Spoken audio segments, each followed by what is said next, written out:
আজকে মজলিস কিন্তু সাধারণ কোনো মজলিস নয়।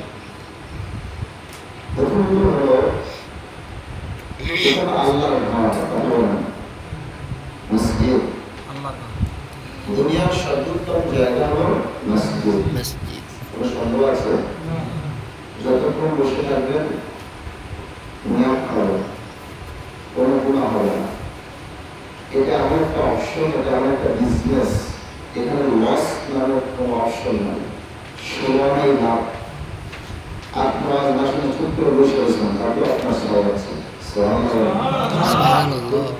এখন এই মসজিদে বসতে পারা এটা মসজিদের ব্যাপার।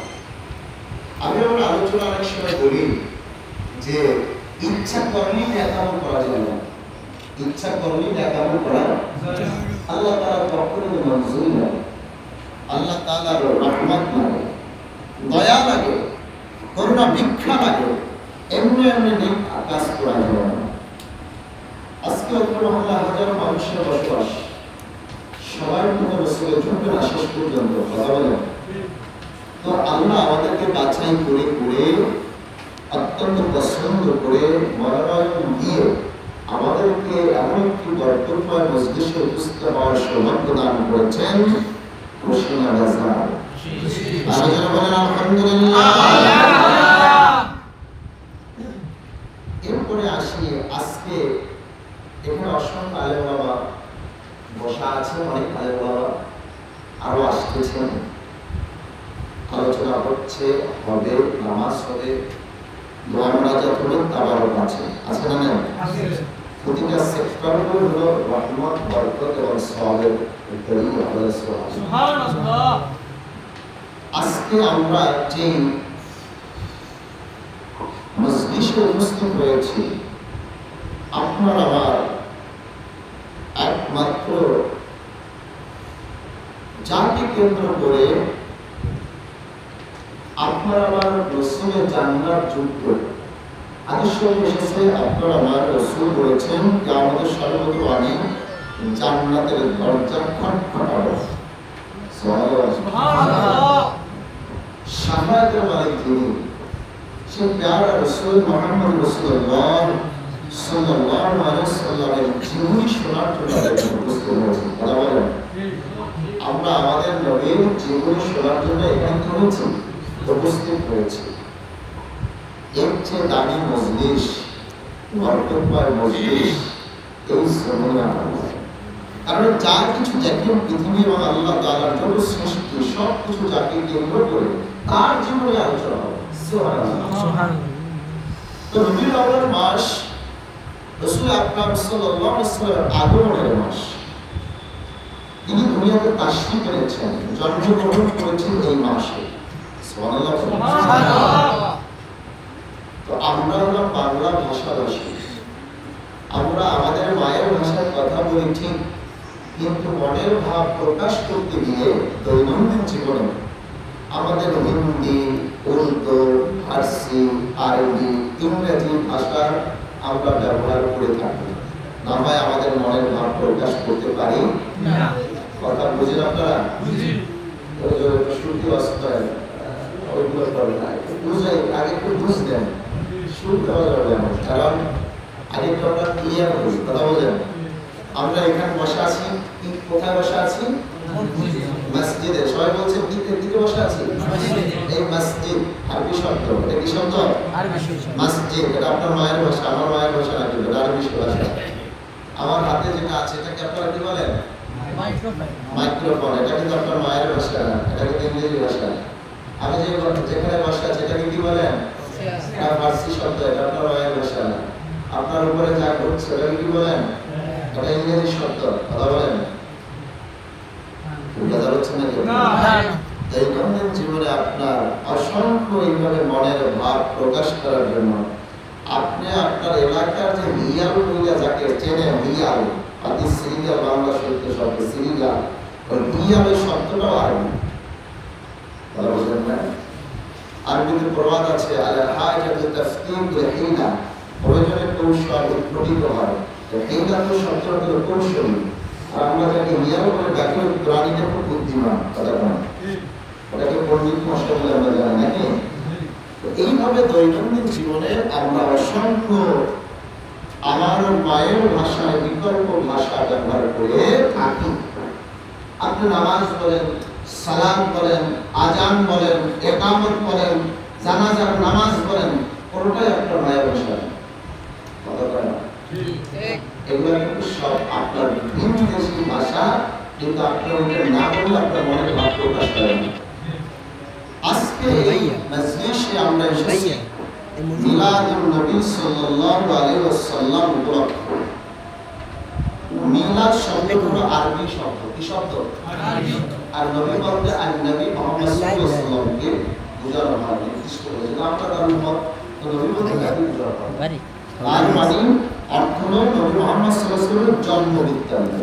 আর অবশ্যই তো পাবলিক আমার মিলাদ করতে গেলে বুঝে দাঁড়াইলে ইয়া নবী সাল্লাল্লাহু আলাইহি ওয়াসাল্লাম এখানে বুঝে এটাই মিলাদ। কথা বুঝছেন? আর এই জন্য কথা হলো কাটা কাটা বলছি, কষ্ট লাগে আপনাদের না। ঈদে মিলাদুন নবী, আর একটা শব্দ যোগ করলাম ঈদ। এখন ঈদ তো শরীয়তে দুইটা, ঈদুল আযহা আর ঈদুল ফিতর। এর জন্য আলাদা শরীয়তের বিধান আছে। এছাড়া এখন আমাদের ঈদ নেই, কথা বুঝতে পেরেছেন? কিন্তু ইসতিলাহ শাব্দিকভাবে অনেক সময় আমরা আমাদের সন্তান ভালো রেজাল্ট করে, ঠিক আছে, তখন আমরা খুশি প্রকাশ করি আজকে আমরা ঈদের দিন গোল্ডেন ক্লাস পেয়েছি। এই ঈদের বলতে কোন ঈদ? এই দিন নামাজ আছে, শরীয়তের সাথে কোনো সম্পর্ক আছে না। এটা আনন্দ প্রকাশ করার একটা শব্দ মাত্র। কথা ক্লিয়ার? রাসূল পাক সাল্লাল্লাহু আলাইহি ওয়াসাল্লামের আগমনে আপনি আনন্দিত হবেন, এইগুলো ঈদ শব্দটা বাস এতটুকু, এছাড়া বাড়তি কোনো আপনার একটা সুযোগ নাই। হযরত ঈসা ইবনে মারইয়াম তিনি বলেন আল্লাহুম্মা রাব্বানা আনজিল আলাইনা মাইদাতাম মিনাস সামা। আল্লাহ আমাদের জন্য আসমান থেকে খাদ্য ভর্তি খানসা নাযিল করেন, তাকুমু লানা ঈদান, যেন এটা আমাদের আনন্দের কারণ হয়। আসমান থেকে যদি খাদ্যবর্তী খানসা নাজিল হওয়ার কারণে, মান্না সালওয়া নাজিল হওয়ার কারণে যদি এই আনন্দ প্রকাশ হয়, সেখানে যদি হযরত ঈসা ইবনে মারইয়াম ঈদ শব্দ প্রয়োগ করে থাকেন, তাহলে যাকে কেন্দ্র করে তামাম মাখলুকাতের অস্তিত্ব, তার আগমনে আমরা খুশি। কথা কম এখন খুশি করে বিশাল একটা কেক বানাইলাম, কথা কম এখন আমি হ্যাপি বার্থডে বানাইলাম, নল তবলা শাড়ি বাড়িতে একটা লাগাইলাম, গানা করে মালা দিয়ে দিয়ে বিশাল রেজলিউশন মতো কইরা কইরা একদম রাস্তা, এগুলোর সাথে আমাদের কোনো সম্পর্ক নাই। এখন যেইভাবে আমরা বসেছি এটা আমাদের দরকার। সূরা নাসাই 5426 নম্বর হাদিস নূর নুসখা, আর ইসলাম ফাউন্ডেশনের বাংলা নুসখা হলো 5427 নম্বর হাদিস। রাবি হলেন হযরত মুআবিয়া রাদিয়াল্লাহু আনহু। তিনি বলেন ইন্না রাসূলুল্লাহ সাল্লাল্লাহু আলাইহি ওয়াসাল্লাম খরাজা আলা হালকাতি ইয়ানি মিন আসহাব। আল্লাহর হাবিব তিনি বাসা থেকে বের হলেন একটি মজলিসের পাশে গিয়ে। হালকা হালকা বুঝেন? হালকা যেটা মানে আমাদের দেশে হালকা মানে কি ওজনে কম, এটা আরবি শব্দ। হালকা মানে মজলিস, মাহফিল, বাইবেল একাত্তর হয় মজলিসকে আরবিতে হালকা বলে। এইভাবে সাহাবায়ে কেরাম বসা, রাসূল পাক সাল্লাল্লাহু আলাইহি ওয়াসাল্লাম সাহাবীদের জিজ্ঞেস করা, সাহাবীরা বসছেন কেন? তারা বলল ইয়া রাসূলুল্লাহ আমরা বসেছি আল্লাহকে ডাকার জন্য, তার প্রশংসা করার জন্য। আমরা এখানে বসেছি কার প্রশংসা করার জন্য? লাগতেছি কাকে? আল্লাহকে। এবং দয়া করে, মায়া করে, ইহসান করে আল্লাহ আমাদেরকে আপনি হিদায়াত দান করেছেন, এই জন্য আমরা এখানে বসেছি। বলে সুবহানাল্লাহ। এই জন্য আমরা এখানে বসেছি। সুবহানাল্লাহ। এরপর রাসূল পাক সাল্লাল্লাহু আলাইহি ওয়াসাল্লাম বললেন আর কোনো কারণ আছে? সাহাবায়ে কেরাম বললেন ইয়া রাসূলুল্লাহ আমান্না আলাইনা বিকা, আল্লাহ তাআলা দয়া করে মায়া করে আপনাকে অনুগ্রহ করে আমাদের মাঝে প্রেরণ করেছেন, এই জন্য আল্লাহ তাআলার কাছে আমরা শুকরিয়া আদায় করতেছি। আমরা তো মুসা আলাইহিস সালাম উম্মত হতে পারতাম, আমরা তো আদম আলাইহিস সালাম উম্মত হতে পারতাম, কিন্তু আমরা তো তা হই নাই। ইয়া রাসূলুল্লাহ আপনার উম্মত আমরা হয়েছি, আপনাকে আমাদের মাঝে পেয়ে আমরা অত্যন্ত খুশি এবং আনন্দিত। বলেন সুবহানাল্লাহ। তো সেই রাসূল আরবি সাল্লাল্লাহু আলাইহি সাল্লাম তার বেলাদাতের মাস, আগমনের মাস মাহে রবিউল আউয়াল, এতে আমরা উপস্থিত হতে পেরে খুশি না বেজার? আর জোরে বলে আলহামদুলিল্লাহ। দরুদ পড়ে সাল্লাল্লাহু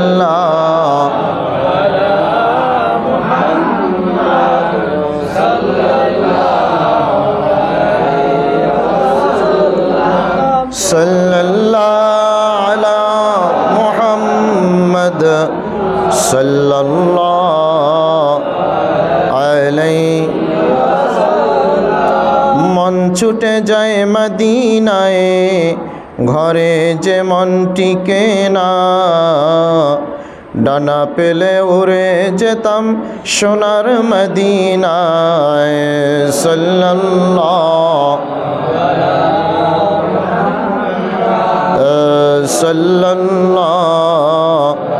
আলাইহি ওয়াসাল্লাম। সাল্লাল্লাহু আলা মুহাম্মদ সাল্লাল্লাহু আলাইহি।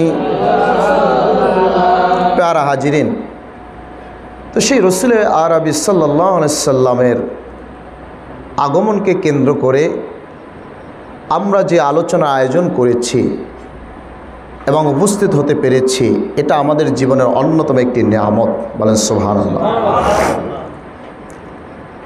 আমরা জীবনী শোনার জন্য এসেছি, তো বলেন তো রসুল পাক সাল্লাল্লাহু আলাইহি সাল্লামের বাবার নাম কি? কথা বলেন। জীবনী শুনবেন, একটু বংশ পরিচয় লাগে না? নাম কি? মাতার নাম দাদার নাম আব্দুল মুত্তালিব, আর নানার নাম পিতৃকুল শুনলেন, মাতৃকুল লাগবে না? আব্দুল ওহাব জুহরি। দাদির নাম ফাতেমা, আর নানির নাম বাররা। এতটুকু তো আপনার পিতৃকুল মাতৃকুলের বংশ পরিচয় জানা দরকার। যেহেতু রসুলের জীবনী শুনবেন, তো তার শুরুটা আপনি জানবেন না, তার যে বংশ পরিচয়, তিনি যেই বংশে আগমন করেছিলেন সেই বংশের নাম কি? কথা বলেন। কুরাইশ বংশ। 570 খ্রিস্টাব্দ 12ই রবিউল আউয়াল শুবে সাদিকে সোমবার দিন। তো আপনার আমার নবী যখন দুনিয়াতে আগমন করেছেন, তার শ্রেষ্ঠত্ব, তার মর্যাদা, শান মান বুঝিয়ে দেওয়ার জন্য আল্লাহ তাআলা পৃথিবীতে সকল মখলুকাতকে জানিয়ে দিলেন। মা আমেনা বলেন, সিরাতের কেতাবে ইবনে হিশামের বর্ণনা এসেছে যে আমেনা বলেন, আমার সন্তান যখন ভূমিষ্ঠ হলো, একটি সাদা চাদর দিয়ে অদৃশ্যভাবে তাকে ঢেকে দেওয়া হলো। একজন আওয়াজকারী বলতেছে আওয়াজ দিয়ে, যেই শিশু সন্তানকে পূর্ব এবং পশ্চিম দিগন্ত থেকে ঘুরিয়ে নিয়ে আসা হোক। আল্লাহ তাআলার যত মাখলুকাত আছে, যত জগৎ আছে, সবার কাছে এই পয়গম্বরের এলান, তার আগমনের জানান দিতে হবে। সুবহানাল্লাহ। এবং কারণ এটা সবার অধিকার আছে, হক আছে তার শ্রেষ্ঠত্ব এবং তার আগমনের বিষয় জানার বিষয়। সুবহানাল্লাহ। আওয়াজকারী আরো বলতেছে, তার নাম ঘোষণা করা হোক, তার নাম ঘোষণা করা হোক। নাম বলা হবে মাহিন। কি নাম বললাম? মুহাম্মদ নাম তো আছি, ইয়াসিন, তাহা, বিভিন্ন নাম আমার নবীর আছে, কিন্তু আরেকটি নাম হলো মাহিন। মাহিন শব্দের অর্থ হলো বাতিল এবং অন্যায়ের মূলোৎপাটনকারী। সুবহানাল্লাহ কোন? বাতিল এবং অন্যায়ের মূলোৎপাটনকারী। প্রিয় নবীজি যখন আগমন করেছেন, আল্লাহ তাআলার তামাম মাখলুকাত খুশি। এক ফেরেশতা তথা এক আসমানের ফেরেশতা আর এক আসমানের ফেরেশতাদেরকে ইস্তেকবাল জানায়, সালাম বিনিময় করে। সুবহানাল্লাহ বলেন। খুশিতে আনন্দের হিল্লোল বয়ে যায়। আবার এদিকে আমার নবী যখন আগমন করলেন, মা আমেনা বলেন, আমি দেখতে পেলাম আমার সন্তান ভূমিষ্ঠের সময় দুইজন নারী খাজুর গাছের মতো আকৃতি, লম্বা লম্বা। একজন পরিচয় করে দিচ্ছেন, বলতেছে আমার নাম হলো হাওয়া, আমার নাম হলো আসিয়া। একজন বলল আমার নাম হলো ফেরাউনের স্ত্রী, কথা বুঝতে পেরেছেন? আর একজন বলতেছে আমার সাথে যাকে দেখতেছেন এ আল্লাহ ঈসা আলাইহিস সালামের মা মারিয়াম আলাইহিস সালাতু ওয়াস সালাম। সুবহানাল্লাহ। আর সাথে যত নারী দেখতে পাচ্ছেন এরা সব হলো জান্নাতের হুর। সুবহানাল্লাহ। রাসূল পাক সাল্লাল্লাহু আলাইহি ওয়াসাল্লাম তিনি যখন আগমন করলেন, আমাদের চরম শত্রু ইবলিস শয়তান সে বিকট বিকট আওয়াজ দিয়ে কান্নাকাটি শুরু করলো। এই জন্য আল বিদায়া ওয়ান নেহায়া কেতাবে এসেছে 2য় খণ্ডে 262 পৃষ্ঠায় যে ইন্না শয়তানা রন্না আরবা রন্নাত, শয়তান তার জীবদ্দশায় 4 বার কেঁদেছে সর্বমোট। কয়বার? 4 বার। একবার কেঁদেছে ওয়াহিনা লুইনা, যখন তাকে অভিশাপ দেওয়া হলো। কখন অভিশাপ দেওয়া হলো? যখন আল্লাহ তাআলা আদম আলাইহিস সালামের শ্রেষ্ঠত্ব প্রমাণ করিয়ে সিজদা দেওয়ার জন্য সকল ফেরেশতাদেরকে বললেন উসজুদ লি আদম, আদমকে সিজদা করো। সবাই সিজদা দিল ইল্লা ইবলিসা, কিন্তু ইবলিস শয়তান কি করে নাই? সে আবা, অস্বীকার করলো, ওয়াস্তাকবারা, অহংকারও করলো। সে যুক্তি দিল আল্লাহ আমাকে বানাইছেন আগুন দ্বারা, আগুনের গতি উপরে আর মাটির গতি নিচে, সুতরাং আমি আদমের চেয়ে উত্তম, আমি তাকে সিজদা দিতে পারবো না। আল্লাহ তখন ডাক দিলেন মালউন বলে, অভিশপ্ত, বেয়াদব। তখন ইবলিস শয়তান বুঝতে পারলো যে আমার নসিবে আর নিয়ামত আর জুটবে না, কারণ সে ওই মুহূর্তে ফেরেশতাদের সর্দার পোস্টে ছিল, বেহেশতে বসবাস করার মতো তার পারমিশন ছিল, এইগুলো তার নসিব থেকে শেষ। সেটা উপলব্ধি করে চিৎকার দিয়ে কান্নাকাটি শুরু করলো। এর পরক্ষণে আল্লাহ তাআলা ওকে বের করে দুনিয়াতে পাঠিয়ে দিলেন। ওয়াহিনা উহবিতা, যখন তাকে ঘাড় ধাক্কা দিয়ে বের করে দিল। 3য় নম্বর কেঁদেছিল ওয়াহিনা উলিদা রাসূলুল্লাহ সাল্লাল্লাহু আলাইহি সাল্লাম, যখন রাসূল পাক সাল্লাল্লাহু আলাইহি সাল্লামের আগমন ঘটল এই দুনিয়াতে। অর্থাৎ যেই দিন আপনার নবী আমার নবী জন্মগ্রহণ করেছে, সেই দিন ইবলিস শয়তান বিকট বিকট আওয়াজ দিয়ে কান্নাকাটি করেছে। তার সাঙ্গপাঙ্গ সব দৌড়ে এসে বলে, বস এত কান্নাকাটি করেন কেন? তাও আবার কি অবস্থা, আসমানের দিকে পা দুইটা উঠাইয়া জমিনের দিকে মাথাটা ঝুলাইয়া দিয়া এইভাবে এক অভিনব পদ্ধতিতে আপনি কান্নাকাটি করতেছেন, কারণ কি? বলতেছে আজকে এমন এক শিশুর জন্ম হয়েছে, তিনি হলেন আখিরি জামানার পয়গম্বর খাতামুন নবীন। তার একটা নাম হলো মাহিন, বাতিল এবং অন্যায়ের মূলোৎপাটনকারী। সুবহানাল্লাহ বলে। ঈসা ইবনে মারিয়ম আল্লাহ তাআলা তাকে উঠিয়ে নিয়েছেন, 4র্থ আসমানের রেস্টে আছেন। কিয়ামতের পূর্ব মুহূর্তে তিনি আবার আসবেন দাজ্জালকে হত্যা করার জন্য। তো ঈসা আলাইহিস সালাম চলে যাওয়ার পর থেকে এই নবীর আগমন আগ পর্যন্ত রাজত্ব তো আমরাই করেছিলাম। আইয়ামে জাহিলিয়াত উপাধি তথা সমাজ ব্যবস্থা করে দিলাম, এমন সমাজ যেই সমাজে নিজের আপন মাকে বিবাহ করা সন্তানরা বৈধ মনে করত। বলেন নাউজুবিল্লাহ। কন্যা সন্তান জন্মগ্রহণ করলে অভিশাপ মনে করে তারপর জীবন্ত পুঁতে ফেলত। যেই সমাজে কোনো নিয়ম শৃঙ্খলা ছিল না, ন্যায় অন্যায় বলতে কোনো কিছু ছিল না, এক কথায় জোর যার মুল্লুক তার, পৌত্তলিকতায় বিশ্বাসী ছিল, তাদের মতবাদ ছিল নগদ যা পাও হাত পেতে নাও, বাকির খাতায় শূন্য থাক, দূরের আওয়াজে লাভ কি শুনে মাঝখানে যে বেজায় ফাঁক। তাওহীদের যে কথা বলে হানিফ সম্প্রদায়, আল্লাহকে তো আমরা দেখি না, তাই তারা বিভিন্ন মতাদর্শকে কেন্দ্র করে মূর্তি বানানো শুরু করলো। এক এক করে 360টি মূর্তি কাবার মধ্যে তারা নির্মাণ করলো। বলেন নাউজুবিল্লাহ।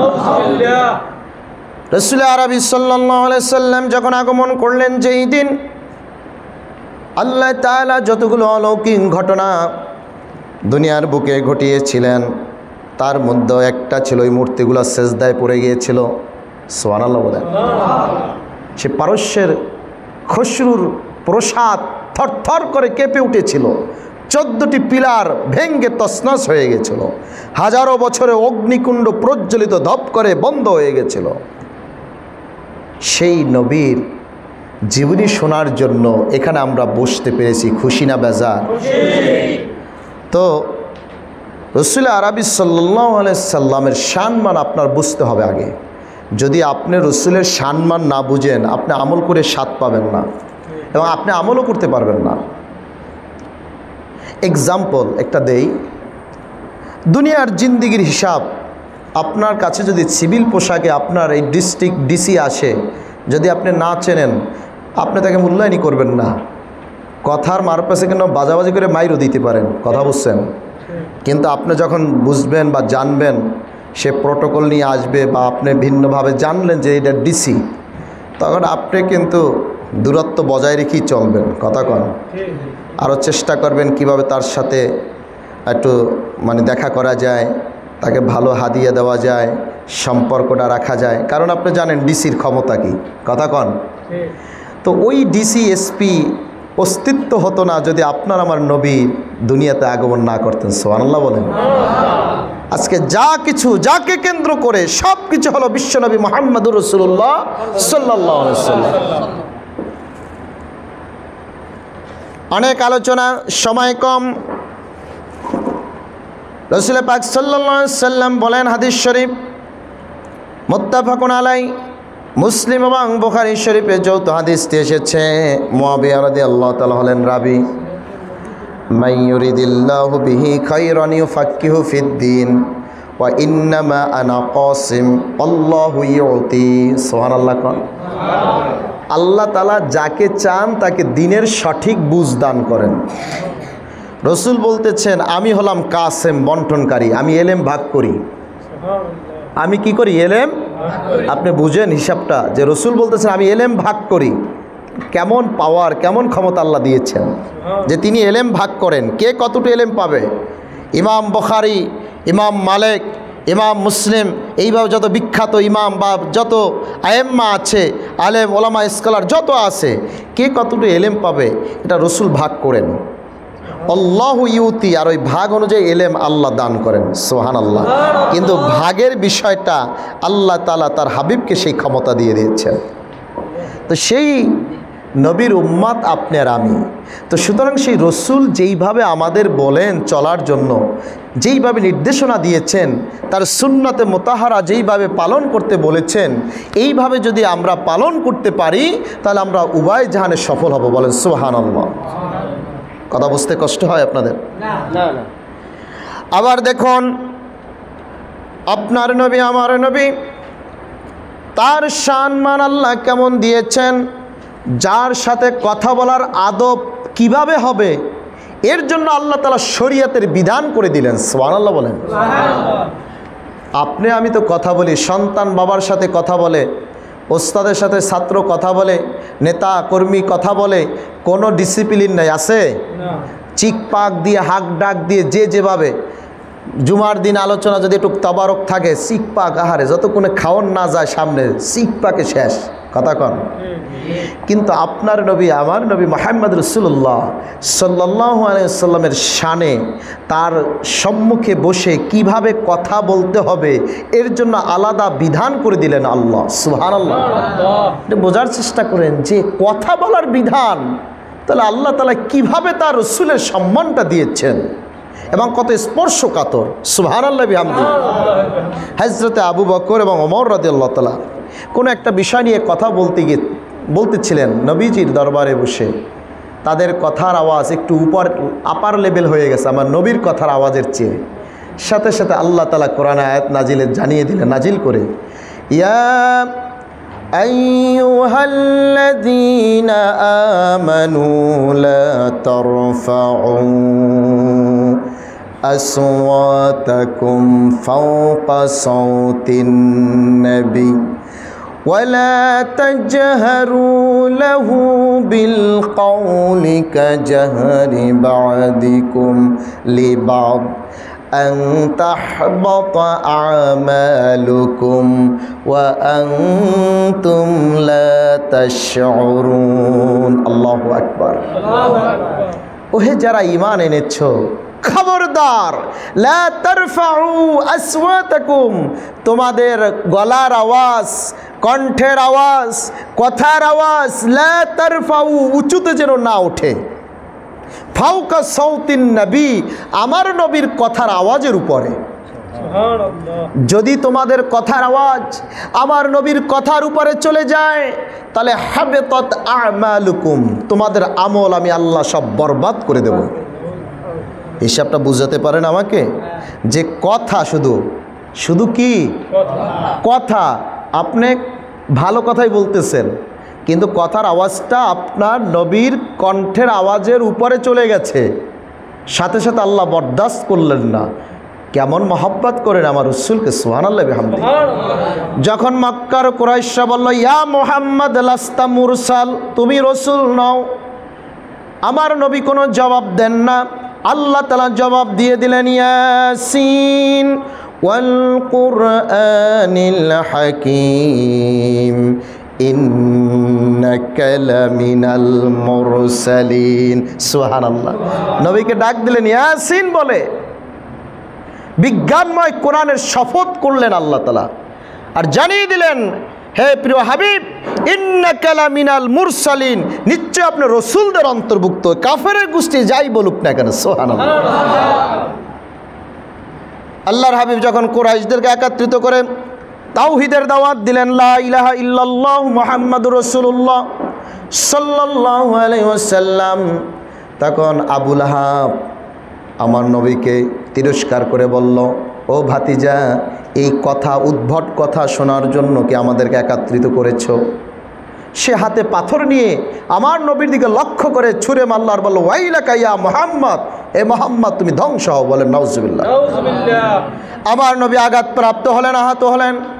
আমার নবী বদদুয়া করলেন না, কিন্তু আমার নবীর যিনি বন্ধু আল্লাহ, সুবহানাল্লাহ বলেন, তিনি সূরাতুল লাহাব জানাইয়ে দিলেন বিশ্ববাসীকে, তাব্বাত ইয়াদা আবি লাহাবিন ওয়া তাব, আবু লাহাবের দুই হাত ধ্বংস হোক। সুবহানাল্লাহ কয় না? আবু লাহাবের দুই হাত কি হয়ে যাক? তাহলে আমার রসুলকে আঘাত দেয় কাফের, আর অ্যাকশন নেয় কে? আল্লাহ। হিসাবটা বোঝেন আপনারা যে বন্ধুত্ব কাকে বলে, সম্পর্ক কাকে বলে। তো সেই রসুলের বিরুদ্ধে যারাই দাঁড়িবে, যারাই কথা বলবে, সেটা শুধু রসুলের জীবদ্দশার বেলাই নয়, কিয়ামত পূর্ব পর্যন্ত যারাই আমার রসুলের বিরুদ্ধে দাঁড়াবে, আল্লাহর হাবিবের জীবদ্দশায় যেই হুকুম, তার এন্তেকালের পরও সেই হুকুম। সুবহানাল্লাহ বলেন। সূরাতুন নিসার 64 নম্বর আয়াত খুলবেন যাদের ঘরে তাফসীর আছে, ওয়ালাউ আন্নাহুম ইয যালামু আনফুসাহুম জাউকা, এর তাফসীর পড়বেন, ও আমার গোলাম বান্দা, তোমরা যখন অন্যায় অত্যাচার কর, মানে নিজের প্রতি জুলুম করো, পাপাচারে লিপ্ত হয়ে যাও, হে রসুল তারা যেন আপনার কাছে জাউকা চলে আসে, রসুল আপনার দরবারে যেন চলে আসে, ফাস্তাগফিরুল্লাহ, তারা যেন আল্লাহর কাছে ক্ষমা চায়, ওয়াস্তাগফারা লাহুমুর রসুল, আর রসুলও যদি তাদের ক্ষমা পাইয়ে দেয়, সুবহানাল্লাহ, রসুল তাদের কি করবে? ক্ষমা পাইয়ে দেয়। তাহলে কেমন আল্লাহ তাআলা পাওয়ার দিয়েছেন। তাহলে লা ওয়াজাদুল্লাহ তাওয়াবার রাহিমা, আল্লাহ তাআলা লাম তাকিদ দিয়ে বলছেন, তাহলে অবশ্যই আল্লাহকে তওবা কবুলকারী হিসেবে পাওয়া যাবে। বলেন সুবহানাল্লাহ। এই আয়াতের তাফসিরে আপনার মারিফুল কোরআন খুলে দেখবেন, ওখানে একটা ঘটনা আছে আলী রাদিয়াল্লাহু তাআলার বরাতে দিয়ে, যে আলী রাদিয়াল্লাহু তাআলা বলেন রাসূল পাক সাল্লাল্লাহু আলাইহি ওয়াসাল্লামের ইন্তেকালের 3 দিন পরে একজন গ্রাম্য বেদুইন আসলো, এসে এই আয়াত পড়ে আর গড়াগড়ি খাচ্ছে আর কান্নাকাটি করতেছে, আর নিজে গুনাহগার এটা আল্লাহর কাছে বলতে চাচ্ছে, তওবা করতেছে, আর রসুলের কাছেও বলতেছে যে ইয়া রাসূলুল্লাহ, আল্লাহ তো আপনাকে বলেছেন আস্তাগফারা লাহুমুর রাসূল, আর রসুলও যদি ক্ষমা পাইয়ে দেয়, এই কথা বলতে চার গড়াগড়ি খাচ্ছে। হঠাৎ করে রওজার মধ্য থেকে আওয়াজ আসলো, কদ গুফিরা লাহু, তোমাকে মাফ করে দেওয়া হলো। বলেন সুবহানাল্লাহ। রসুল জানিয়ে দিলেন তোমাকে মাফ করে দেওয়া হয়েছে। তো সেই রসুল আরবি সাল্লাল্লাহু আলাইহি সাল্লাম তার আগমনকে কেন্দ্র করে এই মিলাদুন নবী সাল্লাল্লাহু আলাইহি ওয়াসাল্লাম, সিরাতুন নবী সাল্লাল্লাহু আলাইহি ওয়াসাল্লাম, যেটাই বলি সবই আমার রসুলকে কেন্দ্র করে। বলেন সুবহানাল্লাহ। এটা বরকত, এটা তাবাররুক, এটা এমনই ফায়দা যা হতে পারে কাল কিয়ামতের দিন মুসিবতের সময় আপনার আমার নাজাতের উসিলা। বলেন সুবহানাল্লাহ। এই জন্য বাবাজিরা, যুবক ভাইয়েরা, এতক্ষণ তো সম্মান নিয়ে আলোচনা শুনলাম, এখন আমল লাগবে কি লাগবে না? কথা কন। এই জন্য আমি আমার আলোচনায় কিছু কিছু বিষয় আমি কমনভাবে নসিহাত করি, কারণ যেটা এসেনশিয়াল ম্যাটার, আমাদের দৈনন্দিন জীবনে খুবই গুরুত্বপূর্ণ। আমরা খানা খাই কি খাই না? এই খানার ভিতরে এমন একটি সুন্নাত আমল আছে যে আমলটা করলে আপনার পেটের সমস্যা দূর হবে। সুবহানাল্লাহ কয় না? আরো জোরে বলেন সুবহানাল্লাহ। বদহজম থাকবে না, গ্যাস্ট্রিক থাকবে না। সেটা কি? প্রথমত হলো শর্ত হলো ক্ষুধা না লাগা পর্যন্ত আপনি খাবার খেতে পারবেন না। যতক্ষণ পরিপূর্ণ ক্ষুধা আপনার প্রয়োজন অনুভব না করবেন ততক্ষণ খাবার খাবেন না, এটা রাসূলের নিষেধ। পেটকে 3টা ভাগ করতে বলেছেন রাসূল। এক ভাগে খাবার, এক ভাগে পানি, আর এক ভাগ থাকবে খালি শ্বাস প্রশ্বাস নেওয়ার জন্য। আর আমরা এমন খাবার খাই, পানিও দিতে পারি না, শ্বাসও নিতে পারি না, খাইয়েই লাগালাক বিছানা কই আর জোরে জোরে শ্বাস করে, মানে এমন লোড দিছে। কথা বুঝছেন? এটা ঠিক না, এটা সুন্নাহ বিরোধী। আরও যে চরম আমরা যেই সুন্নাহ বিরোধী কাজটা করি, খাবার শেষে সামাজিক দোহাই দিয়ে পেস্টিসগত টেন্ডেন্সি মাথায় নিয়ে খাবারগুলো চেটেপুটে না খেয়ে ওর ভিতরে পানি দিয়ে আমরা ছেড়ে দেই। কথা বলেন, কথা বুঝাইতে পারি নাই? রাসূল বলেছেন উম্মত খাবার শেষে প্লেট ভালো করে চেটে খাবে, কারণ কণিকাগুলোর ভিতরে কোন খাদ্য কণিকার ভিতরে আল্লাহর বারাকা নিহিত আছে এটা তুমি জানো না, এজন্য ভালো করে চেটে পুটে খাবে। সাহাবীরা বলছেন সাহাবী বলেন যে আমরা খাবার গ্রহণের পরে রাসূল পাক সাল্লাল্লাহু আলাইহি ওয়াসাল্লাম প্লেট কোনটা এটা আমরা বলতে পারতাম, এত সুন্দর পরিষ্কার করে চেটে খেতেন রাসূল। সুবহানাল্লাহ। আর আমরা খাই, অনেকের প্লেট দেখলে ঘৃণা লাগে। কথা বলেন, এমনভাবে অগুছালোভাবে আমরা খাই। এই জন্য সাবধান, একটু শৃঙ্খলা আদর্শ নিয়ে খেতে হবে। এবং খাবার শেষে আমরা প্লেট কি করে খাবো? চেটে খাবো না, ধুইয়া না, চেটে খাবো। চেটে খাওয়া সুন্নাত। কথা বোঝাতে পারছি? ভালো করে চেটে খাবেন, শুধু প্লেট চেটে খেলা হবে না। এবং আপনার হাত্তা ইয়াল আকাহা, যতক্ষণ পর্যন্ত আঙ্গুল আপনি না চাটবেন এই আঙ্গুলগুলো চেটে খাবেন, কারণ এই আঙ্গুলের অগ্রভাগ থেকে একটা পদার্থ বের হয়, যেই পদার্থটা হলো আপনার দরকার। ওই পদার্থটা পেটে গেলে খাবারগুলো ডাইজেস্ট করে খুব দ্রুত। বুঝেন নাই? আমি বুঝিয়ে দিচ্ছি। বাসায় গিয়ে আপনাদের যে পাক করা তরকারি আছে না রাত্রে, ওইটা হাত দিয়ে খাবেন, খাওয়ার পরে রেখে দিবেন, সকালে দেখবেন তরকারিটার কি অবস্থা হয়। ক্যাটাঙ্গা হবে কেন? কি আছে আপনার হাতে? কথা বলে না, কি আছে আপনার হাতে? ও এইটা বোঝেন যে হাত দিলে টক হয়, কিন্তু এটা বোঝেন না রাসূল বলছে চেটে খাওয়া আঙ্গুল, তাহলে ওখানে তোমার উপকার হবে, এটা বোঝেন না। কিন্তু আঙ্গুল দিয়ে তরকারি নষ্ট হয় এইটা বোঝে। কথাকে বুঝাইতে পারছি? তাহলে আপনি, কারণ ওই আঙ্গুল থেকে হাত দ্বারা এমন একটি পদার্থ নির্গত হয় যেটা গিয়ে আপনার ওই যে তরকারির যে টাটকা ভাব এটা দূর করে দেয়, নরম করে ফেলে। কথা বুঝাতে পেরেছেন? তো ওইটা যখন আপনি চেটে খাবেন তখন আপনার পেটের ভিতরে গিয়ে ওই খাবারগুলো খুব দ্রুত ডাইজেস্ট করবে। সুবহানাল্লাহ বলেন। এই আমল করা যাবে তো? তাহলে এই মিলাদুন নবী সফল হবে। কথা বুঝাতে পেরেছি? তাহলে নবীজির এই জীবনী সাকসেস মানে শোনা আপনাদের জন্য সফল হবে। আর একটা বিষয় আমরা যেটা ভুল করি, খাবার সময় আমরা শুধু আস্তা আস্তা খাই, এটা সুন্নাতের বিরোধী। রাসূল বলেছেন খাবারগুলো ভালো করে চিবিয়ে খাও। সুবহানাল্লাহ কোন? ভালো করে কি করতে বলছেন? চিবিয়ে খাও, দোনো পাটি চালাও, ছোট ছোট লোকমা দাও আর ভালো করে চিবিয়ে খাও। একটা হিসাব বুঝেন, আপনি আস্ত যদি ভাতগুলো খেয়ে ফেলেন, ওইটা আপনার স্টোমাকে গিয়ে ওটাকে রিফাইন করার জন্য বা ওটাকে প্রসেসিং করতে আপনার শরীরের ক্যালোরি শক্তি তথা এনার্জি বেশি যাবে না কম যাবে? আর ওটাকে যদি আপনি নিজেই ওরে ভালো করে সেইসা দাঁত দিয়া ছোট ছোট করে দেন, তাহলে ক্যালোরি আপনার কম যাবে না বেশি যাবে? তাহলে আপনার ক্ষতি তো আপনি করবেন না, উপকার করবেন, এটা সিদ্ধান্ত আপনার। সুবহানাল্লাহ বলেন। এই জন্য সকল পথই ভ্রান্ত, কেবল মস্কো পিকিং আমেরিকা, একটি পথই সত্য কেবল সে পথ নবী মোস্তফা। সুবহানাল্লাহ বলেন। আপনার আমার নবীর দেখানো পথ মত রীতিনীতির মধ্যে হলো তামাম মানব জাতির জন্য মুক্তির মূল মন্ত্র, শুধু মুসলমানের জন্য নয়। আমার নবী হলেন সকল জিন এবং মানব জাতির জন্য, সুবহানাল্লাহ বলেন, সব তামাম মাখলুকাতের জন্য রাহমাতুল্লিল আলামিন। সুতরাং বাবাজিরা, যুবক ভাইরা, ভালো করে বুঝতে হবে ওই নবীজির সম্মান এবং তার যে নির্দেশিত পথ, এইগুলো যে যত ভালো করে মেনে চলতে পারবে ব্যক্তি জীবনে, সে তত সাকসেস হবে, সে তত আরাম আয়েশ করে জীবন পরিচালনা করবে। বলেন সুবহানাল্লাহ। আল্লাহ তাআলা আমাদের কথাগুলো বুঝে তদানুযায়ী আমল করার তৌফিক দান করবে, আমিন। আসসালামু আলাইকুম ওয়া রাহমাতুল্লাহি ওয়া বারাকাতুহু। সময় হয়ে গেছে তো, যাইতে হয়।